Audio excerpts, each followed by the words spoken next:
Bonjour et bienvenue dans votre coffret Révélation d'entrepreneurs, Révélation d'entrepreneuriat.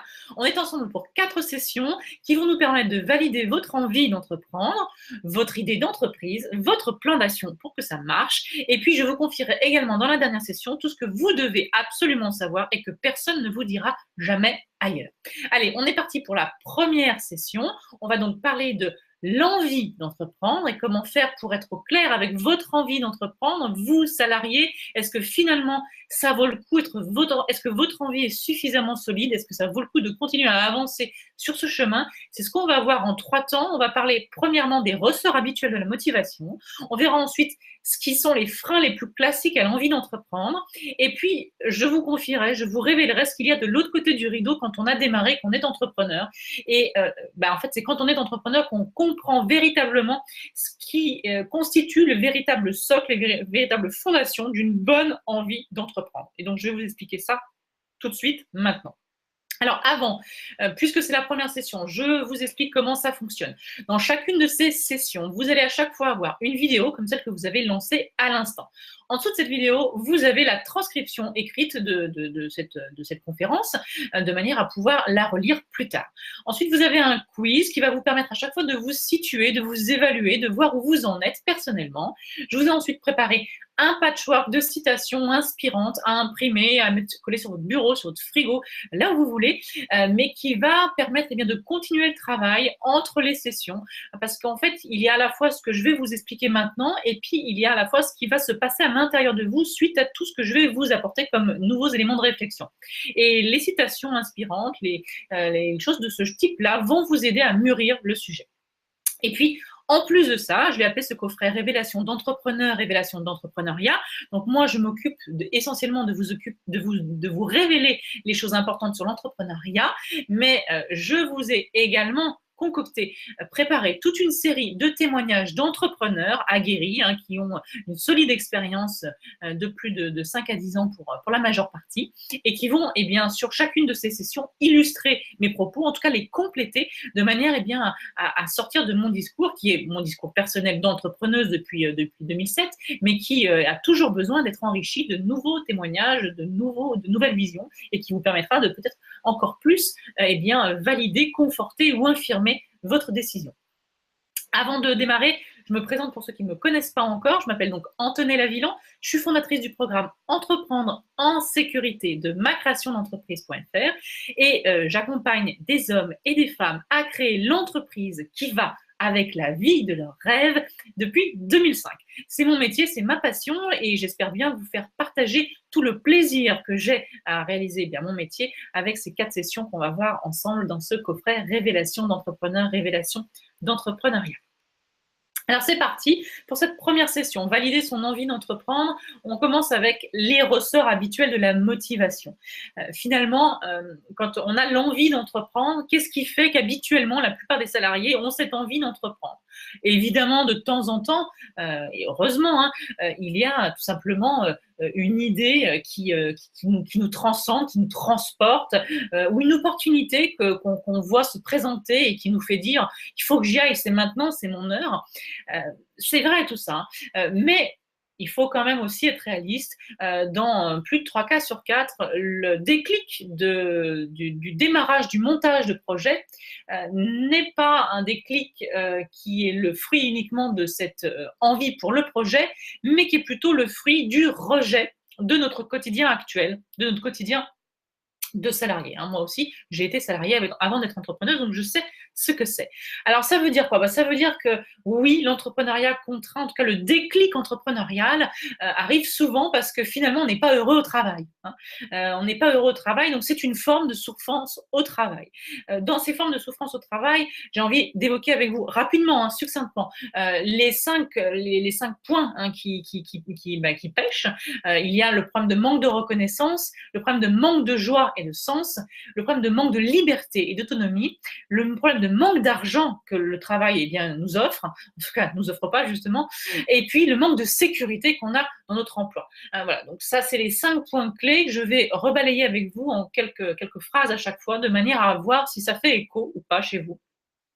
Le but de cette section, finalement, c'est à la fois d'évoquer ce qui fait le déclic majeur de la plupart des entrepreneurs, mais c'est aussi de dresser en filigrane le portrait inversé de ce que vous ne trouverez pas quand vous serez entrepreneur. Donc, finalement, ce que je dis comme souffrance du salarié, c'est des choses qu'on ne retrouvera pas du côté de l'entrepreneur si on monte le projet tel que je vais vous inviter à le monter. Alors c'est parti. Qu'est-ce qu'on veut dire quand on parle de manque de reconnaissance? Je pense que le sujet est assez clair. En tout cas, naturellement, on voit bien ce que ça veut dire.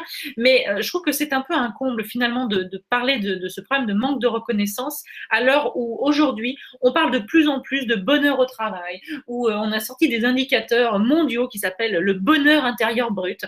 Donc on est vraiment dans une société qui est passée avec l'ère des loisirs, qui a évolué et qui vraiment se penche vers le développement personnel et l'épanouissement personnel, et qui pour autant offre une situation déplorable aux salariés avec énormément de cas de figure où on se sent mal parce qu'on ne se sent pas reconnu au boulot. Alors pourquoi est-ce que ça se passe comme ça? En tout cas, sur notre marché francophone, ce qu'on sait, ce qu'on peut observer, eh bien, c'est qu'on a quand même un système qui est hyper compétitif, hyper concurrentiel, ce qui amène les managers à être d'autant plus stressés. Et un manager stressé n'est pas forcément un manager qui va prendre du temps pour féliciter ses équipes, pour vous dire ouais, c'est super génial ce que tu as fait, ou simplement je suis content que tu l'aies fait, ou merci de l'avoir fait dans les délais, ce qui paraît être le bon sens, mais qui ne se passe pas.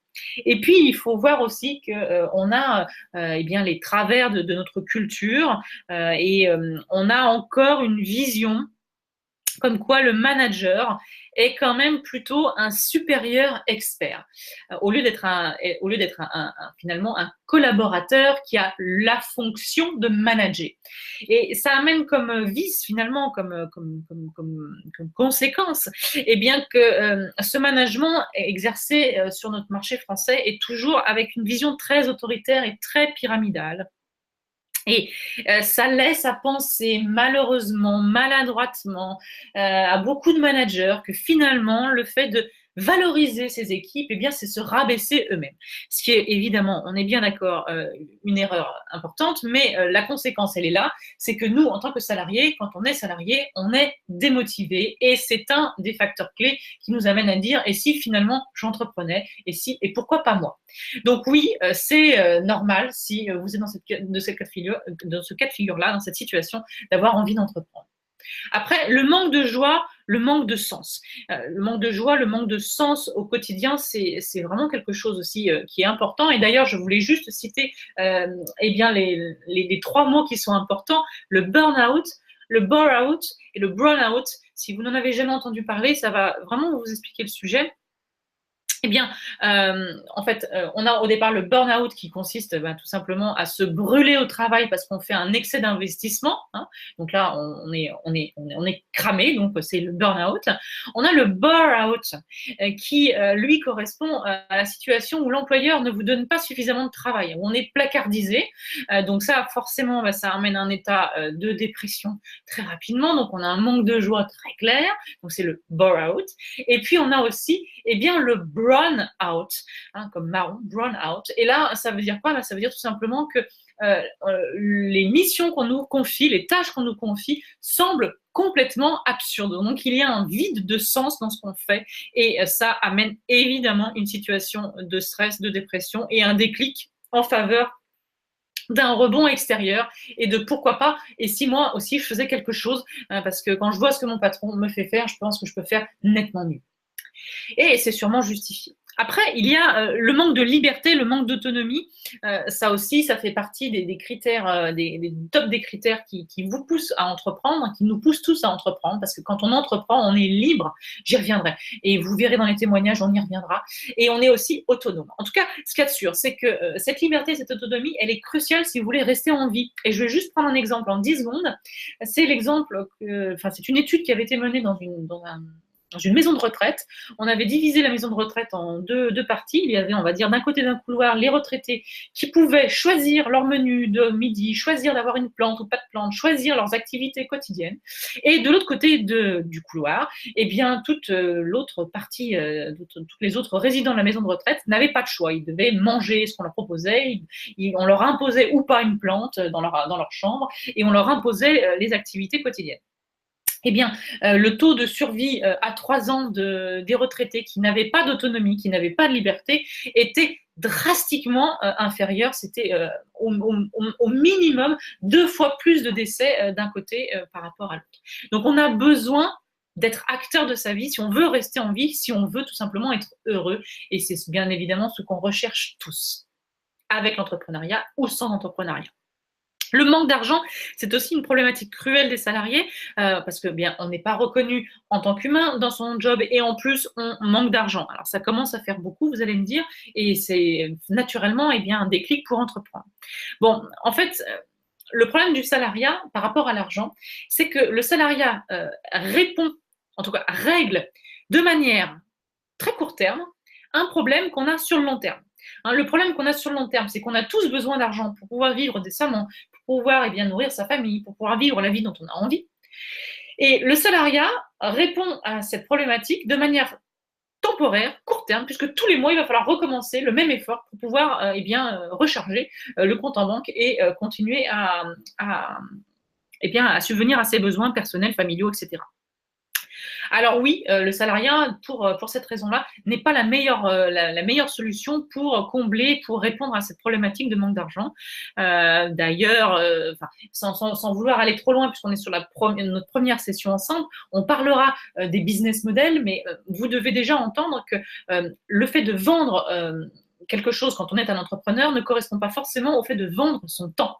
C'est-à-dire qu'il y a beaucoup d'entrepreneurs qui se lancent mais qui n'ont pas réfléchi à leur projet et qui tout simplement vont dupliquer ce qu'ils faisaient avant et donc ils vont vendre leurs heures. C'est l'exemple d'un salarié qui devient consultant. Bon, c'est intéressant, c'est une manière d'entreprendre, mais on résout à nouveau de manière temporaire un problème qu'on a sur le long terme puisqu'il va falloir toujours avoir des missions, sinon forcément on n'aura pas de gagne-pain. Il y a d'autres solutions quand on est entrepreneur, d'autres visions, d'autres business models, de manière à dissocier le temps de l'argent. Il y a des choses plus malines à faire qu'on verra ensemble, bien évidemment, dans le cadre de la suite de ce programme et dans le cadre de la suite de mes programmes de formation, comme avec mon MBA entrepreneur.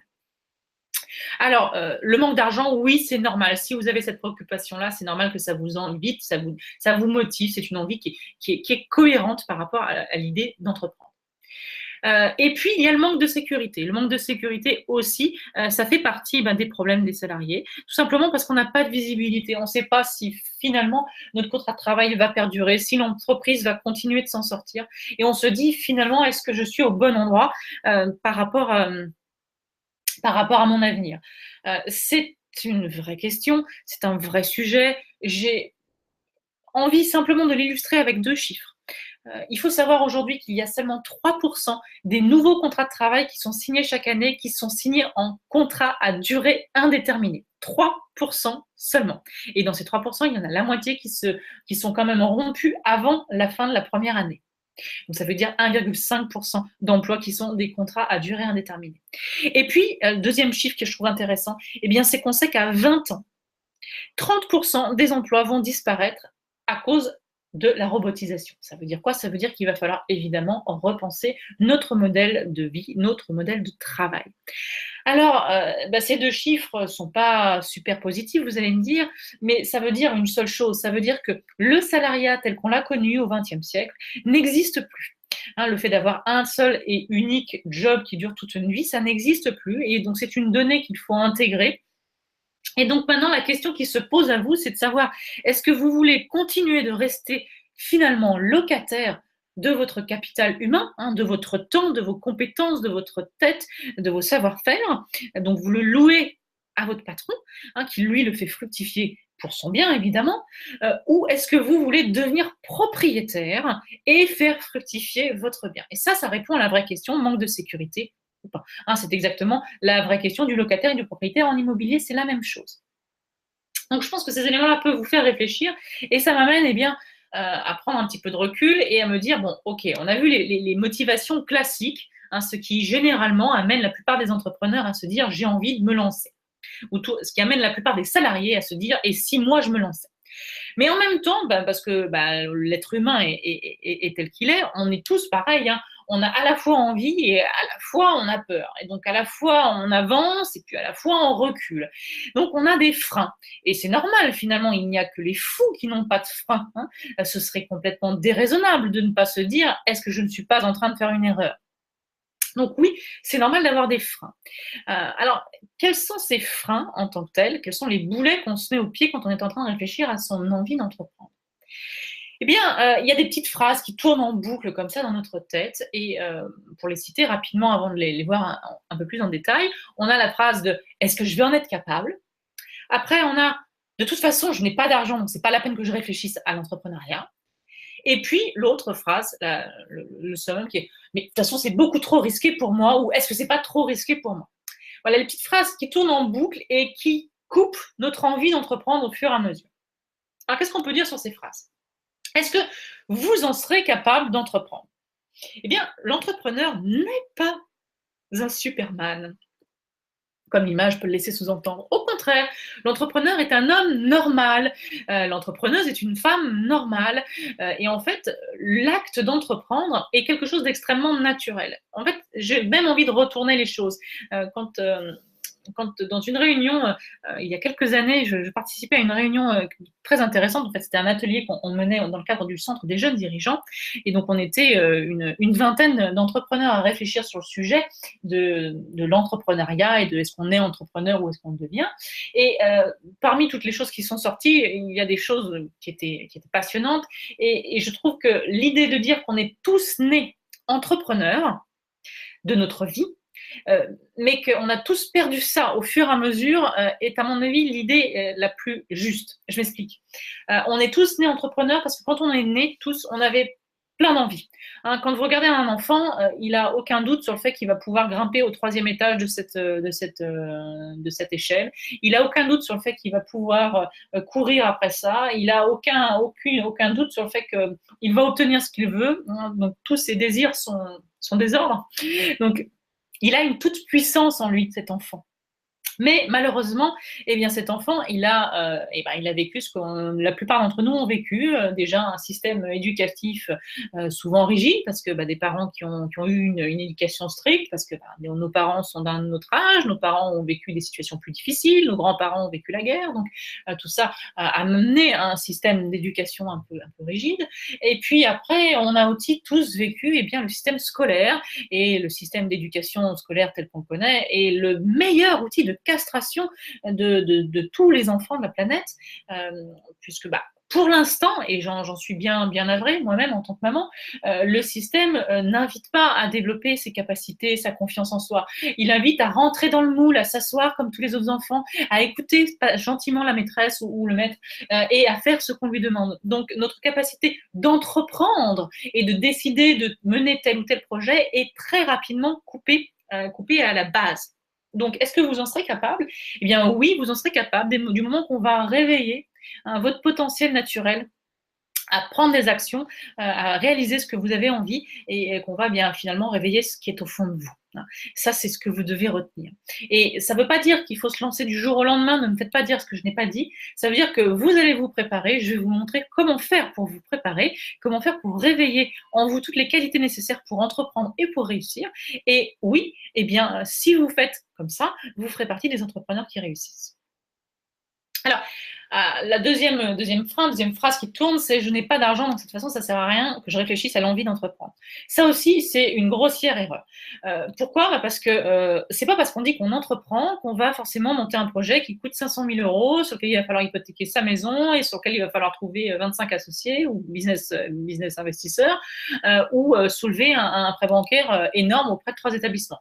Non, en fait, c'est faux. La plupart des projets entrepreneuriaux démarre avec un budget de quelques milliers d'euros.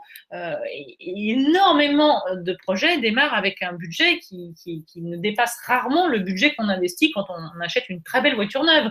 Hein, donc oui, entreprendre et démarrer avec très peu d'argent et monter un projet avec 2 000, 5 000, 10 000, 20 000 ou 30 000 euros, c'est quand même, ça correspond à 90% des projets qui démarrent. Donc, c'est tout à fait possible de trouver cette somme d'argent quand on a un projet bien ficelé. Il ne faut pas prendre les choses dans l'autre sens. Il ne faut pas imaginer qu'il vous faut l'argent pour entreprendre. Et c'est-à-dire qu'il vous faut trouver le projet, le monter. Et à ce moment-là, l'argent va affluer, puisque si c'est un projet qui a l'air rentable, qui a l'air solide, on va vous prêter de l'argent. C'est comme ça que ça va se passer. Donc, c'est une croyance qu'il faut éradiquer de sa tête. L'argent n'est pas le problème principal pour se lancer dans l'entrepreneuriat, contrairement à ce que beaucoup de personnes pensent, parce que malheureusement, ils s'entêtent sur les mauvais projets, ils s'entêtent à vouloir faire tel ou tel type de projet qu'ils ne peuvent pas mettre en œuvre, alors qu'il y a d'autres solutions pour justement démarrer plus léger, avoir besoin de moins d'argent pour démarrer, donc pouvoir lancer sa boîte et ensuite autofinancer tout ça. Et puis, il y a le dernier sujet qui est finalement, non, je peux pas, mon envie d'entreprendre est totalement décalée, je peux pas me permettre de la révéler, ne serait-ce même qu'à mon conjoint ou ma conjointe, parce que c'est beaucoup trop risqué. Quand même, je peux pas me permettre d'aller dans cette direction-là. Eh bien, l'entrepreneuriat, est-ce que c'est risqué? L'amour, c'est risqué. La santé, c'est risqué. Prendre le train, c'est risqué. Prendre la voiture, c'est là où il y a le nombre de morts maximal chaque année. Donc, l'entrepreneuriat en tant que tel n'est pas plus risqué que tout ça. Ce qui est risqué, c'est le comportement de 80% des entrepreneurs qui se lancent tête baissée dans leur projet sans l'avoir structuré, sans l'avoir réfléchi, et qui, en plus de ça, ne se sont pas eux-mêmes développés en tant qu'entrepreneurs, n'ont pas eux-mêmes développé leurs qualités, leurs compétences d'entrepreneur.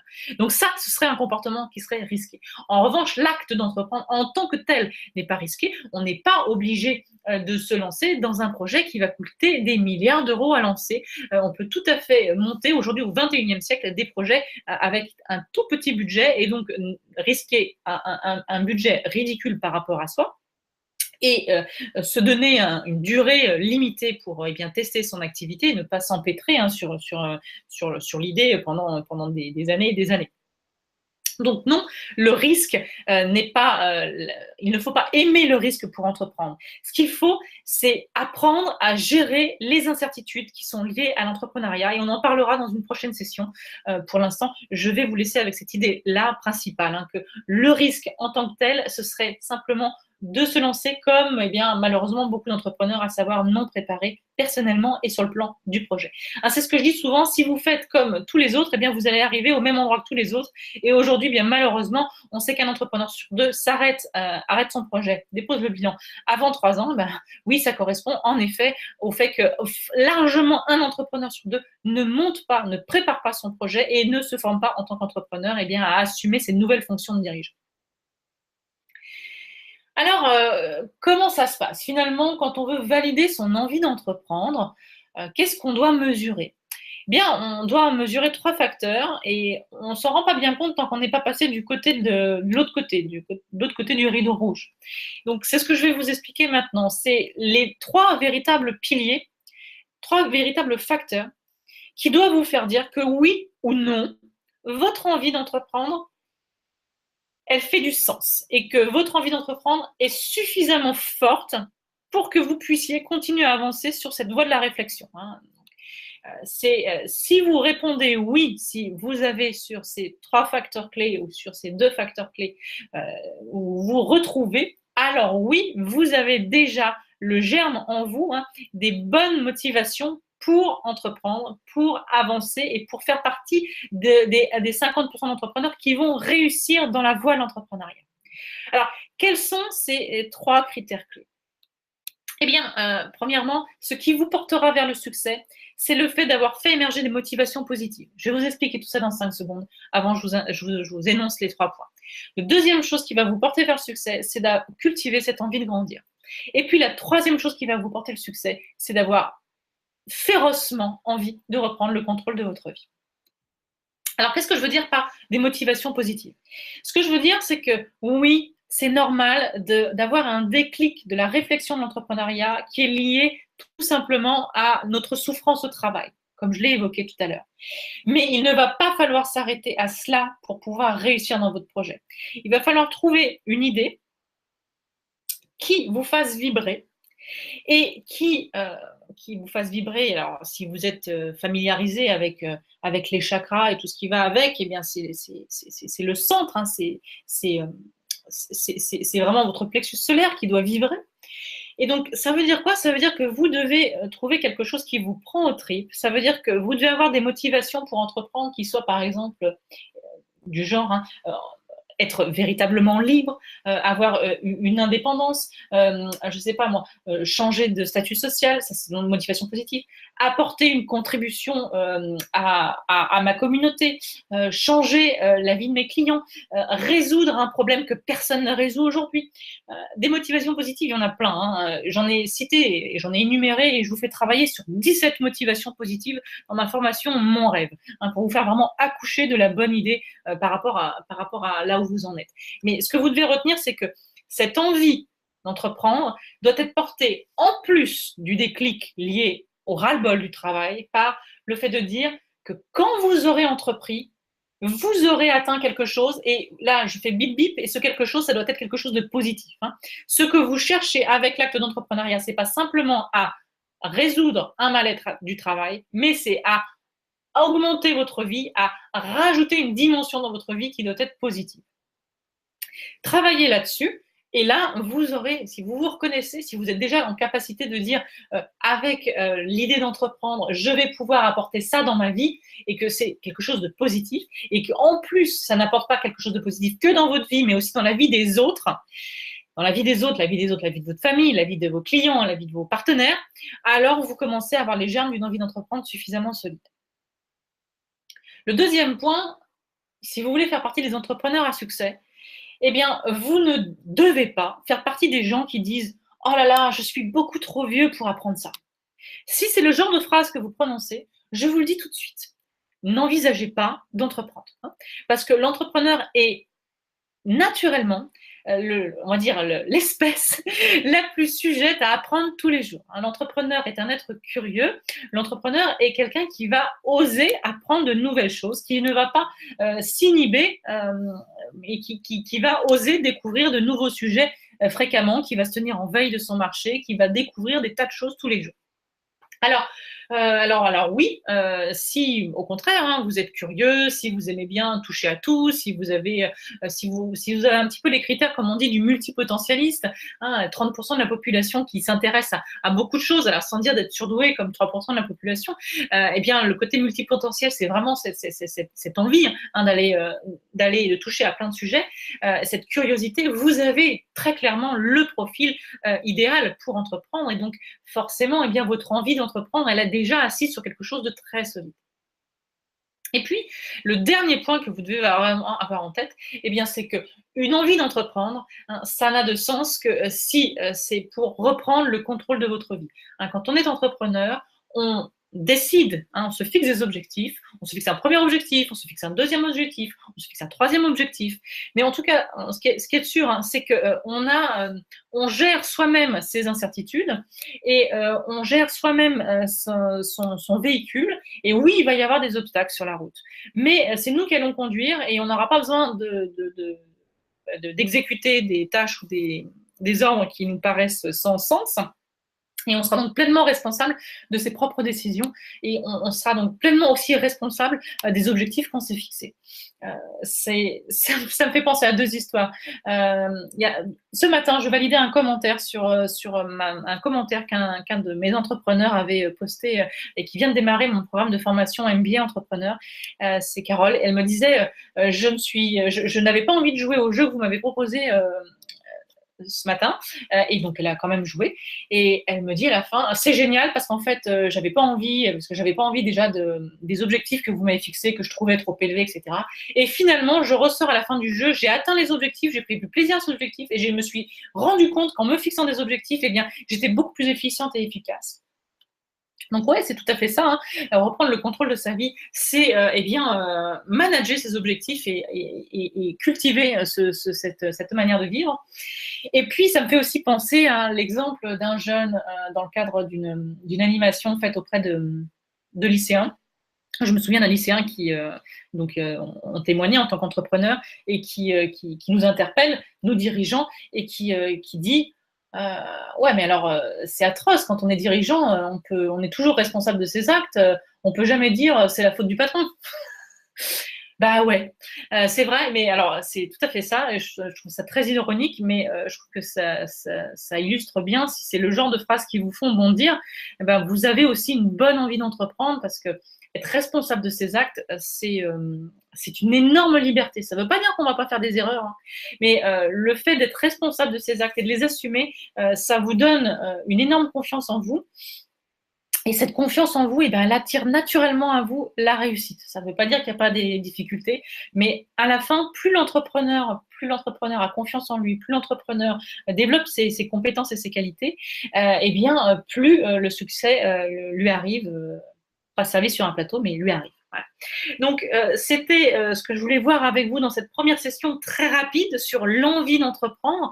C'est peut-être un peu dense, mais je veux vraiment que vous alliez au bout de ces 4 sessions. Donc, j'ai vraiment envie de vous dresser ce premier portrait robot. Ce que je vais vous inviter à faire maintenant, bien tout simplement, c'est de réaliser le quiz que je vous ai préparé pour voir si finalement votre envie d'entreprendre à vous, elle s'assoit sur suffisamment de choses tangibles pour pouvoir eh bien, continuer dans cette aventure. Et puis, bien évidemment, à écouter le partage, hein, le témoignage de la série d'entrepreneurs que je vous ai sélectionné et qui va évidemment, j'en suis sûre et certaine aussi, illustrer mes propos et vous donner des tas d'autres angles d'approche qui vont vous aider à réfléchir.